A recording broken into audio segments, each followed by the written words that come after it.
Allez, les deux, c'est parti. Bonjour à tous, c'est avec un grand plaisir que je vous retrouve pour ces mercredis du COFER.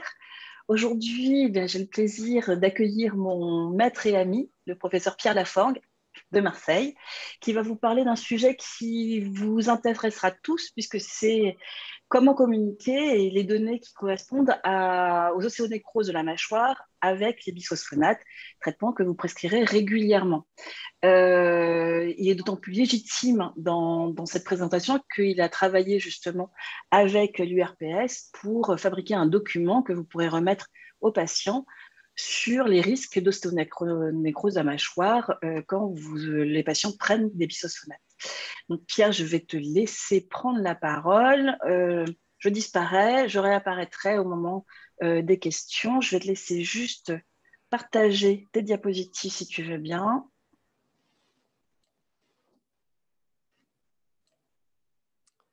Voilà. Et c'est parfait. Bon, eh bien, bonjour. Et puis, je suis ravi de participer sur ce thème où effectivement on avait travaillé à l'échelon local pour essayer de faciliter la prescription des traitements aux patients ostéoporotiques. Et alors, que dire aux patients, que dire aux dentistes? Eh bien, d'abord, pour leur dire quelque chose, il faut évidemment connaître le sujet. Alors, tout allait bien avec le traitement de l'ostéoporose jusqu'en 2003, où on parle pour la première fois des ostéonécroses de la mâchoire associées au bisphosphonates, la fameuse publication de Marx. Ce qu'il faut savoir, c'est que cette publication, qui a été citée un très grand nombre de fois, au départ, c'était une simple lettre qui disait qu'il avait remarqué quelque chose, mais à partir de là, on a pris conscience qu'il y avait un problème.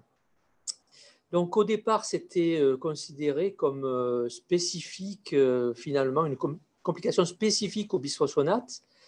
Et puis, donc ça aboutit effectivement à un repli sur le traitement de l'ostéoporose avec des discours extrêmement alarmistes de nos collègues dentistes ou stomatologistes. Alors 2003, et il y a une publication australienne qui s'est intéressée à regarder la prescription des bisphosphonates, alors essentiellement l'alendronate, qui a le plus gros du marché, en fonction de différentes publications qui ont eu lieu. Et on voit qu'il y a un déclin qui, alors est-ce que c'est réellement la cause, correspond avec la véritable médiatisation de l'ostéonécrose de la mâchoire en 2007, puisque de 2003 à 2007, c'était encore un petit peu confidentiel. Alors, donc 2003, ensuite, on s'est rendu compte que finalement, c'était vrai aussi avec le denosumab, et que donc c'était plutôt un effet des antirésorbeurs plutôt que des bisphosphonates. Et puis ensuite, on a vu que ça pouvait arriver aussi avec des agents anti-angiogéniques, et même, ce qu'on pensait impossible au départ, que ça existe sans prise de médicaments, bien que ça reste quand même rare. Alors, il est important de rappeler que la définition est clinique. Elle n'est pas basée sur des scanners, des radios. C'est vraiment l'exposition de l'os, soit au niveau de la cavité buccale, soit par l'intermédiaire d'une fistule, pendant au moins 8 semaines. Et c'est ça qui définit l'ostéonécrose de la mâchoire. Donc là, on voit bien que ça c'est l'os, c'est l'os de la mandibule qui est apparent. Là, c'est aussi plus petit, mais c'est exactement la même chose, et ça persiste. C'est plus tard qu'on a défini un stade 0 où là, il n'y a pas l'exposition, ça ne se voit pas, il n'y a pas de fistule, mais il y a des douleurs, des petites anomalies radiographiques non spécifiques, mais qui, chez quelqu'un qui est à risque parce qu'il prend des antirésorbeurs au long cours, pourrait faire penser qu'il y a une ostéonécrose. Alors, on a défini des stades sur lesquels je vais peu rester parce que ce n'est pas très intéressant. Mais donc, il y a le stade 0, pas d'exposition osseuse. Mais donc ça veut dire que c'est un stade théorique, on n'est pas sûr qu'il y ait une ostéonécrose. Stade 1, ben là, l'os est exposé ou il y a une fistule et ça correspond à la définition, mais il n'y a pas de symptômes. Stade 2, c'est la même chose, mais maintenant, il y a des symptômes. Et le stade 3, bon, ben, c'est quand c'est grave avec des délabrements locaux. Alors, donc, on a beaucoup alerté sur le danger des bisphosphonates, mais finalement, quel est le véritable risque? Et là, vraiment, et ça sera quelque chose à bien discuter avec les patientes ou les confrères, c'est qu'il faut bien distinguer la situation de l'ostéoporose et la situation de l'utilisation des antirésorbeurs en oncologie. Donc, pour l'ostéoporose, on estime que ce soit pour les bisphosphonate oraux ou le denosumab, qu'il y a à peu près 30 pour 100 000 patients année dans les hypothèses plutôt pessimistes, on va dire 3 pour 10 000, ce qui est quand même très rare, mais que dans le cancer, c'est beaucoup, beaucoup plus fréquent et que la plupart des annonces de gravité et de fréquence, en fait, reposent sur des situations en oncologie. Ça, ces chiffres, c'est dans la population tout venant. Évidemment, si on prend des populations de patients qui sont sous bisphosphonate par voie orale et à qui on fait une extraction dentaire, là, l'incidence est plus importante, mais elle reste de moins de 1%.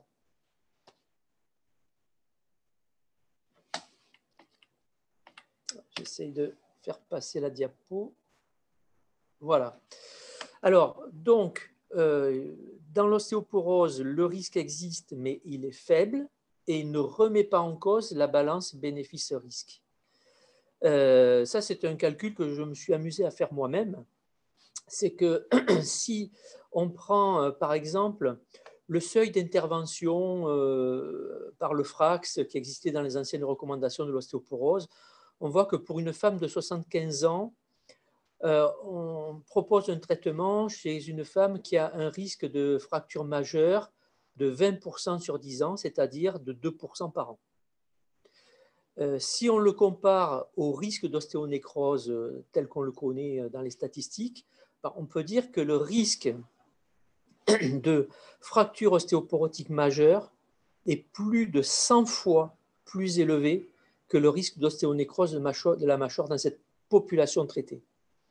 Ça, c'est vraiment, il y a une disproportion. Il faut savoir aussi que même si c'est une complication qui n'est pas agréable, on ne meurt pas souvent d'une ostéonécrose de la mâchoire, alors qu'on meurt souvent d'une fracture du col du fémur. Bon, ça, c'est pour situer le risque. Après, chez qui est-ce qu'il va y avoir un risque plus important? Parce que nous, notre rôle, ça va être d'apprécier la balance bénéfice-risque, justement. Alors, il y a des facteurs liés au traitement lui-même. On sait que c'est plutôt plus fréquent sous bisphosphonate que sous denosumab. Et parmi les bisphosphonates, par voie orale, c'est surtout l'alendronate. Il y a peu de cas rapportés avec le risedronate. Le risque est quasiment nul, même nul, pour le raloxifène et le tériparatide. Et que ce qui est le plus important, ce n'est pas finalement la molécule ou le voie d'administration, c'est la durée et la dose. Et notamment, ça c'est quelque chose qu'il faut rappeler parce que tous les dentistes sont persuadés que c'est la voie intraveineuse qui expose le plus aux ostéonécroses. C'est tout à fait faux. C'est simplement, c'est la voie intraveineuse quand on est en oncologie, puisqu'on est à des posologies 10 fois supérieures à celle de l'ostéoporose.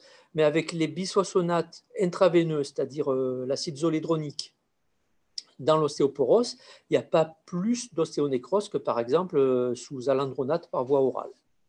Donc ce n'est pas la voie d'abord qui compte, c'est la quantité d'imprégnation. Alors, ensuite, il y a des facteurs liés au patient. Le risque va être plus important au fur et à mesure qu'on avance en âge. S'il y a des corticoïdes associés, une chimiothérapie, ça va être en oncologie. Et puis, il y a des facteurs locaux. Alors, sur ces facteurs locaux, on sait par exemple que les ostéonécroses, on va dire spontanées, sont assez rares, à peu près 15% des cas. La plupart du temps, il y a eu une agression, principalement extraction dentaire, assez rare après la pose d'un implant, mais ça peut être toute chirurgie ou un traumatisme par une prothèse mal adaptée. Voilà, donc retenir que les bisphosphonates provoquent rarement une ostéonécrose par eux-mêmes. Il faut qu'il y ait eu une agression. Il faut savoir aussi que c'est plus important quand on traite les dents postérieures et quand on traite la mandibule plutôt que le maxillaire supérieur. Alors, à un moment donné, on s'est demandé si le CTX pouvait être utilisé, c'est-à-dire pour essayer de définir des patients plus à risque. Les études sont vraiment faibles, parce que généralement pas faites par des gens qui soignent les pathologies osseuses, mais plutôt par des gens qui soignent la bouche.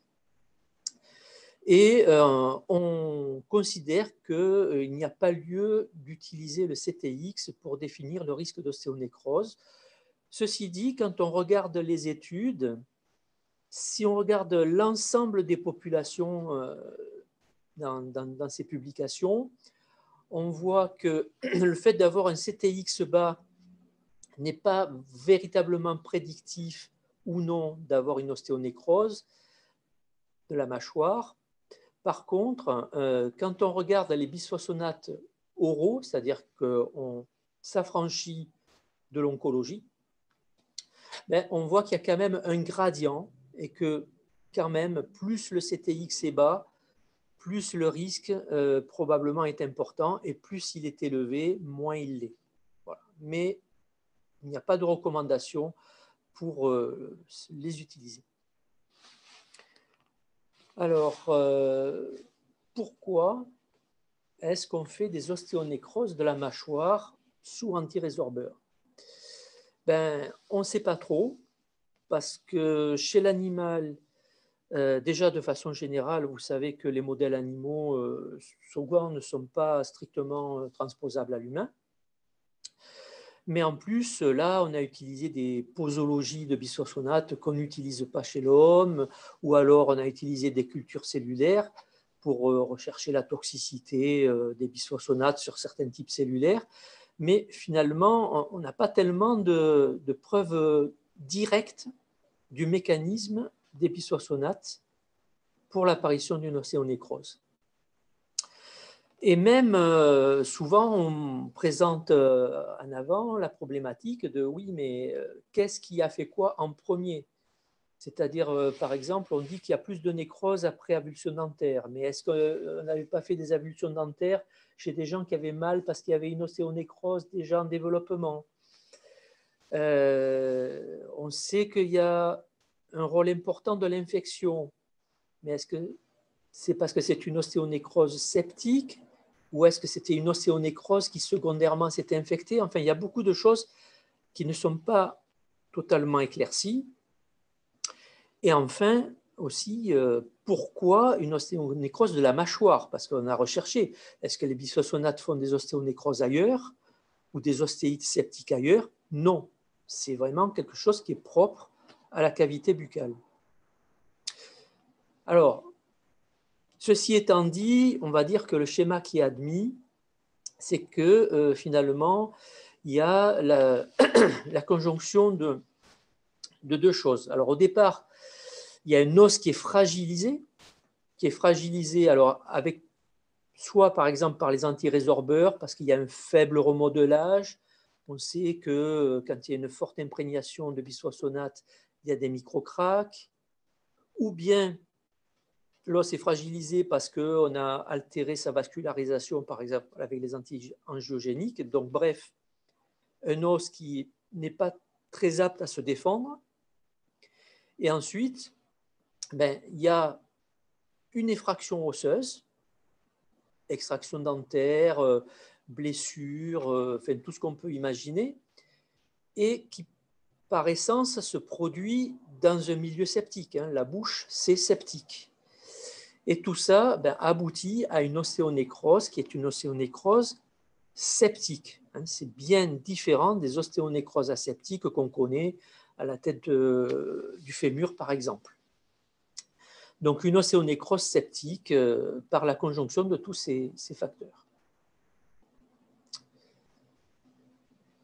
Donc, on a vu que c'est quelque chose qui est favorisé par les antirésorbeurs et surtout les antirésorbeurs puissants, et que j'ai dit que le risque était nul avec le tériparatide, mais le tériparatide, il est intéressant aussi parce qu'il pourrait avoir une action positive.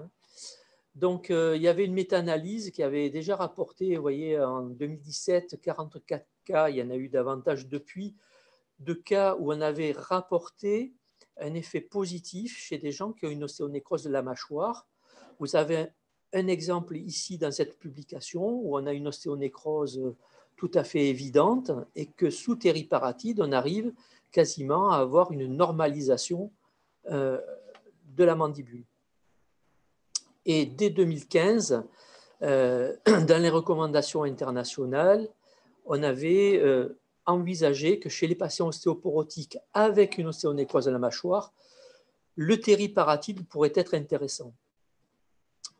Donc là où ça devient intéressant, c'est que finalement, il y a une étude contrôlée randomisée récente, publiée en 2020, avec certes un petit effectif, mais de toute façon, des ostéonécroses de la mâchoire, il n'y en a pas tant que ça, où on a fait donc un essai en double aveugle de tériparatide 20 microgrammes par jour, comme dans l'ostéoporose, mais juste pendant 8 semaines.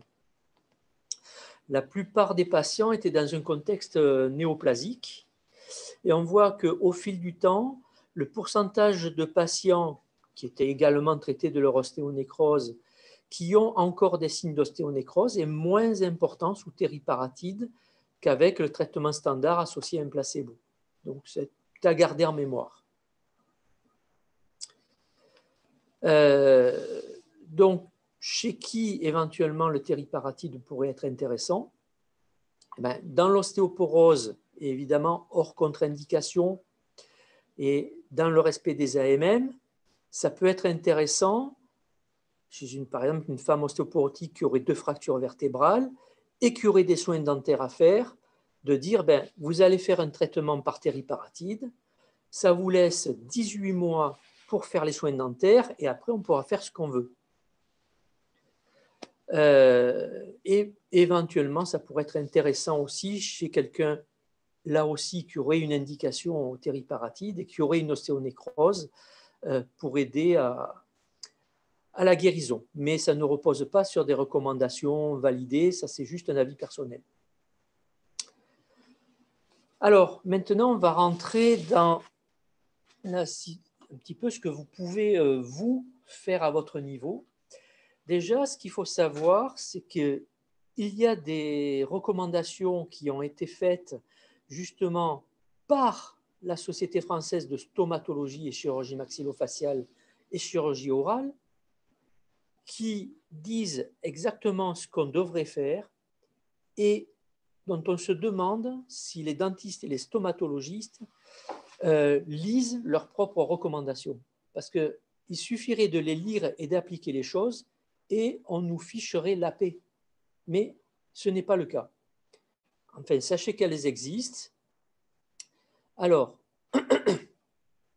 avant la prescription d'un antirésorbeur, donc bisphosphonate ou denosumab, le plus important, ça va être pour vous d'évaluer la balance bénéfice-risque en comparant quel est le risque bucco-dentaire et quelle est la sévérité de l'ostéoporose. Il y a des cas où il faut savoir ne pas traiter. Donc, évaluer l'état bucco-dentaire, donc certes, un dentiste le ferait mieux que nous, mais déjà, c'est une bonne pratique chez quelqu'un qui a une ostéoporose de poser la question de quel est votre état dentaire, est-ce que vous avez des problèmes, de regarder la bouche, moi c'est ce que je fais, Et si on a une bouche dans un état abominable, il faudra quand même une ostéoporose véritablement sévère pour envisager un traitement. De façon systématique, vous savez qu'on doit adresser au dentiste avant la prescription d'un bisphosphonate, mais que par contre, vous n'avez pas à vous-même prescrire un Panorex ou des radios. Ça, c'est le dentiste qui verra ce qu'il y a lieu de faire. Donc, on envoie au dentiste pour une évaluation bucco-dentaire et pour faire les soins courants s'il y a lieu de les faire. Alors, pour cette évaluation là, de la balance bénéfice-risque, je vous renvoie à la diapositive que j'ai mise tout à l'heure où vous aviez les facteurs de risque liés au traitement, au patient, au type de soins. Et vous allez arriver à différentes situations. Alors, la situation où tout va bien. Alors, tout va bien, c'est deux choses paradoxalement opposées. Tout va bien parce que la personne a un bon état bucco-dentaire, elle va régulièrement chez son dentiste, eh ben, très bien, on peut faire le traitement. Et d'ailleurs, si elle va déjà régulièrement chez son dentiste, ce n'est même pas la peine de l'envoyer exprès à cette occasion-là, elle continue son suivi. Et paradoxalement, l'autre situation qui nous met très à l'aise, c'est le patient qui a un état dentaire tellement mauvais qu'il n'a plus de dents. Parce que là, on va dire que pratiquement le risque est nul. Il n'y aura pas d'extraction dentaire, il n'y aura pas de pose d'implant. Donc, on fait ce qu'on veut. Deuxième situation, j'ai du mal à faire passer les diapos. Bon. Deuxième situation, il y a un mauvais état bucco-dentaire et on a une ostéoporose non sévère. Enfin, mauvais, pas forcément catastrophique, mais il y a des soins à faire. Donc là, il est conseillé de différer le traitement de l'ostéoporose et de faire les soins qu'il y a à faire. Et on leur dit, ben, quand ça sera terminé, vous revenez et on débutera le traitement. Se rappeler qu'il y a aussi des alternatives dans l'ostéoporose non sévère. Dans certains cas, on peut utiliser aussi le raloxifène, qui ne impactera pas du tout les soins dentaires et qui permettra quand même d'amorcer une prise en charge. Soit ben, il y a un mauvais état bucco-dentaire, mais il y a aussi une ostéoporose sévère. Et là, de toute façon, il va falloir la traiter. Donc là, ce qui est recommandé dans ce cas-là, c'est de ne pas différer le traitement de l'ostéoporose et de mener de front les soins dentaires et le traitement de l'ostéoporose. Là, il faut communiquer avec le dentiste en disant « Je souhaite que vous fassiez les soins dentaires, mais je suis obligé de commencer le traitement. » Il faut vraiment avoir en tête que le risque d'ostéonécrose de la mâchoire est nul dans la première année de traitement de l'ostéoporose. Il est très faible dans les 2 premières années et donc ça laisse le temps de faire les soins tout en commençant le traitement de l'ostéoporose. Moi, j'ai connu des gens chez qui on a retardé les soins de l'ostéoporose et il y a eu des conséquences vraiment dommageables. C'est le cas aussi où on peut se demander s'il n'y aurait pas une alternative, par exemple, si on est dans les clous pour prescrire le tériparatide. Encore une fois, ça laisse 18 mois pour faire les soins dentaires en rassurant le dentiste, en lui disant le tériparatide, ce n'est pas un bisphosphonate, vous pouvez y aller. Donc voilà ce qu'on peut faire au moment de commencer un traitement. Il faut aussi donc, évaluer le risque bucco-dentaire, mais l'expliquer, évaluer la balance bénéfice-risque, mais surtout l'expliquer à la patiente et éventuellement au dentiste. Donc là, ce qu'il faut faire, c'est de façon générale, c'est éviter les chiffres. Parce que quand on dit à quelqu'un, mais vous savez, de toute façon, il y a 3 chances sur 10 000 d'avoir une ostéonécrose, ça, c'est mort. Ce n'est pas la peine, la patiente ne prendra pas son traitement. 3 sur 10 000, mais vous n'y pensez pas, docteur, c'est incroyable, c'est pas possible, je ne le ferai pas. Donc, attention. Vous pouvez, par contre, utiliser des termes beaucoup, rares, etc. Il faut surtout, ça c'est très important, expliquer aux gens qui seraient un petit peu alarmés parce qu'on leur a dit que ce n'était pas bien, qu'il y a une très grosse différence entre l'utilisation dans le cancer et dans l'ostéoporose, en leur rappelant que le risque il est vraiment extrêmement faible et qu'il est bien maîtrisé si on fait ce qu'il y a à faire avant. D'ailleurs, ça s'est prouvé par des publications. Hein. Les rassurer aussi sur le fait que les bisphosphonates ou le dénosumab n'abîment pas les dents parce que les gens font ce raccourci. Ah, mais si ça abîme les dents, non, moi je ne veux pas ce type de médicament. Ça n'agit pas sur les dents. Hein. Et c'est essentiellement s'il y avait un soin dentaire agressif qu'on pourrait avoir un problème pour cicatriser. Souvent, il y a une crainte par rapport à l'implantologie, d'autant qu'un implant, ça coûte bonbon. Donc là, il faut savoir aussi que le risque d'ostéonécrose sur un implant déjà existant est extrêmement faible, voire inexistant. Et il est peu élevé pour la pose d'un implant. Il est moins élevé pour la pose d'un implant que pour une extraction dentaire. Dernière chose, il faut leur dire que, et surtout le dire aux dentistes, qu'on pourra quand même s'ils prennent ce traitement, continuer à leur soigner les dents. Parce qu'il y a beaucoup de dentistes qui pensent qu'on ne peut plus faire aucun soin bucco-dentaire. Donc tout ce qui est superficiel, où il n'y a pas d'effraction de l'os, est faisable. Toujours dans votre explication du risque, de la balance bénéfice-risque, rappelez qu'il y a aussi des risques à ne pas traiter l'ostéoporose, à avoir des fractures vertébrales en série, une fracture du col du fémur qui peut tuer dans 25% des cas. Il ne faut pas avoir peur, puisque les autres font peur, il ne faut pas avoir peur, nous craindre de faire peur aussi. Et puis, si on doit être dans la négociation, choisir un traitement qui aurait un moindre risque. Si on a quelqu'un qu'on a de la difficulté à convaincre, on fera plus facilement passer du risédronate que de l'alandronate ou de l'acide zolédronique. Alors maintenant, le patient est déjà traité. Alors, ce qui est important, c'est de continuer la bonne hygiène bucco-dentaire. Donc, s'ils peuvent retourner chez leur dentiste, traiter les inflammations, le détartrage, etc. Et en cas de soins dentaires, il faut rappeler que tous les soins non chirurgicaux peuvent et même doivent être faits sans aucune précaution et sans risque particulier. Il faut le dire aux patients et surtout, il faut le dire au chirurgien, dentiste, qui est inquiet. Si par contre, il y avait une intervention chirurgicale, quelqu'un qui a un abcès dentaire, hein, là, on est obligé d'intervenir. Inutile d'interrompre le traitement de l'ostéoporose, ça ne sert à rien, la demi-vie est très longue.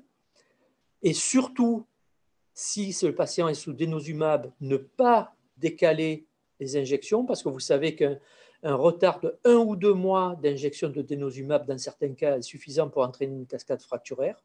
Donc, tant pis, on fait le soin. Pour le dentiste qui demandera qu'est-ce qu'il doit faire, il est conseillé de chaque fois fermer le site opératoire quand c'est possible, de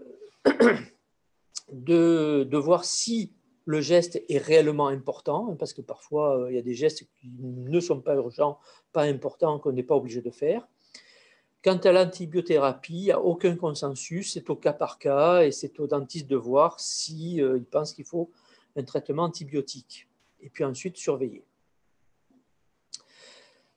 Dernière situation, il y a une ostéonécrose de la mâchoire, donc là, je vais être très bref. De toute façon, il faut envoyer à une équipe spécialisée dans la prise en charge de l'ostéonécrose de la mâchoire, et puis c'est tout.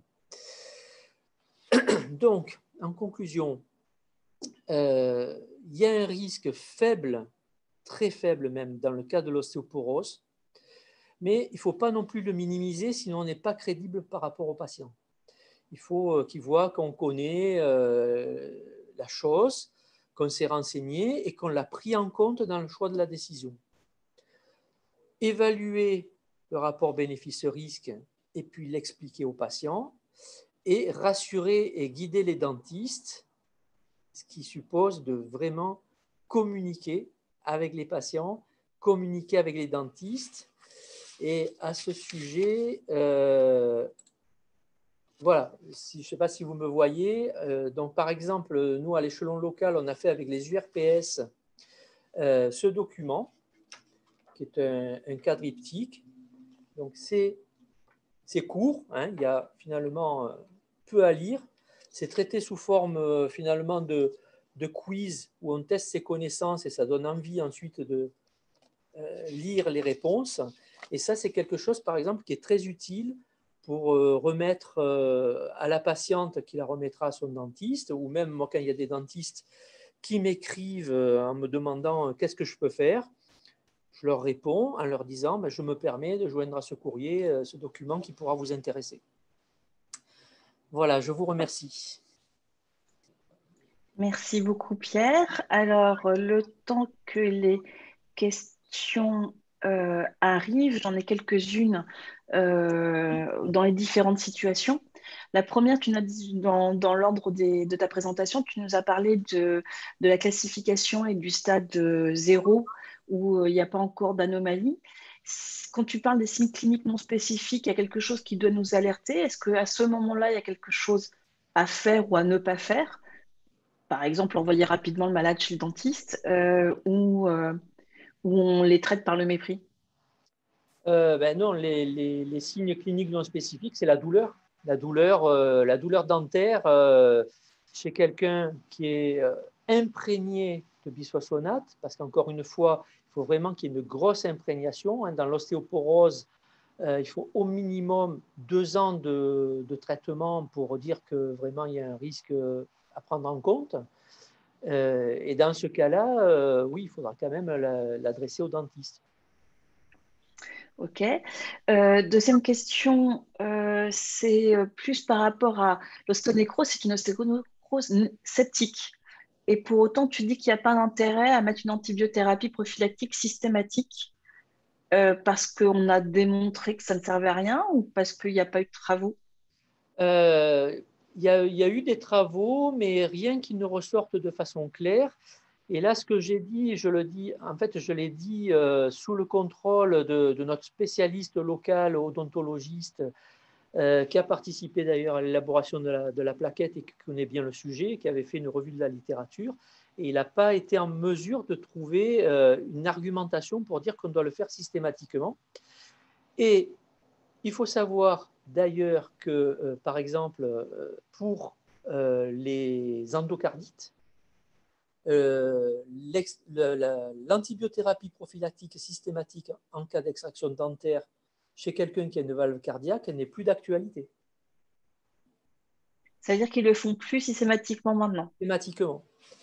Euh, Parce qu'il n'y a pas de publication qui montre clairement qu'on doit le faire systématiquement. Donc là, s'il y a un geste un petit peu important, si on estime que le risque est élevé, parce que la patiente est aussi sous corticoïdes, il y a une imprégnation, elle est âgée, bon bref, tout ce qui nous fait penser qu'il pourrait y avoir une ostéonécrose, là je conseillerais de le faire.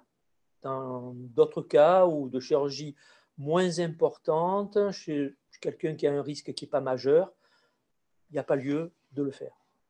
Donc, si je comprends bien, c'est la situation où tu nous avais mis les trois, tout va bien, il n'a plus de dents, ou tout va très bien, ou c'est où on attend. C'est celui où on fait à la fois le traitement parce qu'il a un mauvais état de bucco-dentaire, mais une ostéoporose sévère, que là, ça pourrait avoir un intérêt. Et à condition qu'il soit déjà imprégné de bisphosphonate, parce que si on est au bout de 6 mois de traitement ou en début de traitement, là, le risque, il est nul. Donc, le traitement antibiotique, ça sera celui si le dentiste l'avait fait chez Monsieur Tout-le-Monde. Ok. Tu n'as pas parlé de washout, parce qu'en fait, là, tu étais plutôt dans une dynamique, il faut traiter l'ostéoporose parce que c'est elle qui a le plus de risques pour le patient. De temps en temps, quand même, on voit que des malades demandent une pause quand c'est possible, pas avec le dénosumab. Et dans ce cas-là, de combien de temps il doit être? Alors là, ça va être juste un avis personnel, parce qu'on n'a absolument aucune donnée de quel délai après l'arrêt d'un bisphosphonate met plus ou moins à l'abri du risque d'ostéonécrose. Là, ça va dépendre beaucoup du type de bisphosphonate. Alors là, c'est nous techniciens qui devons connaître ça.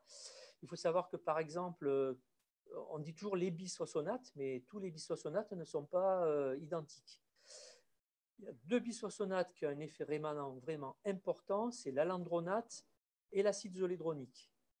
Et là, on sait que de toute façon, même 3 ans après l'arrêt du bisphosphonate, on est encore sous bisphosphonate avec des CTX très bas. Donc là, il faudrait un délai extrêmement long, donc qui n'est pas Ça n'a pas de sens. en pratique. Par contre, ce qui est intéressant, par exemple, avec le risédronate, on sait qu'à peu près 1 an après l'arrêt du risédronate, on a un remodelage qui a déjà repris. Donc, par exemple, après risédronate, je dirais qu'1 an après l'arrêt, on serait fondé à faire des soins plus tranquillement. Pour le dénosumab, donc là, comme j'ai dit, c'est vraiment trop dangereux d'interrompre le dénosumab. Et comme de toute façon, si on l'interrompt, il faut mettre un bisphosphonate après, ça ne change rien. Ce qu'on conseille, c'est de faire les soins dentaires à peu près 4 mois après la dernière injection, c'est-à-dire, puisque quand on donne un traitement par dénosumab, il n'y a pas une inhibition totale et permanente du remodelage, et vers la fin des 6 derniers mois, il y a le remodelage qui reprend un petit peu. Donc, souvent, on conseille, même si ce n'est pas prouvé, de faire les soins entre le 4e et 6e mois après l'injection. Ok. Dernière situation, il y a une ostéonécrose. Donc là, tu renvoies à un centre spécialiste pour le traitement de l'ostéonécrose. En revanche, est-ce qu'à un moment ou un autre, on pourra reprendre un traitement anti-ostéoporotique et en particulier un anti-résorbeur, ou ça veut dire que c'est une contre-indication définitive? Là encore, hein, il faudra peser le pour et le contre, mais là, il faudrait une ostéoporose vraiment sévérissime pour envisager de reprendre un traitement anti-résorbeur. Parce que là, le risque de récidive, il est quand même majeur et ça serait quand même assez difficile de plaider devant un tribunal que oui, on savait qu'il y avait un risque d'ostéonécrose et qu'on a quand même donné un traitement qui risquait d'en donner. Une question qui est un peu borderline, mais je te la pose quand même. Pourrait-il y avoir un intérêt au tériparatide dans les ostéonécroses post-radiques? Je ne sais pas répondre parce que je ne connais pas suffisamment l'os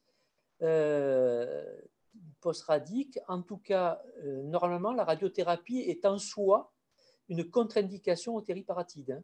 Quand on lit les caractéristiques du produit, contre-indication, radiothérapie.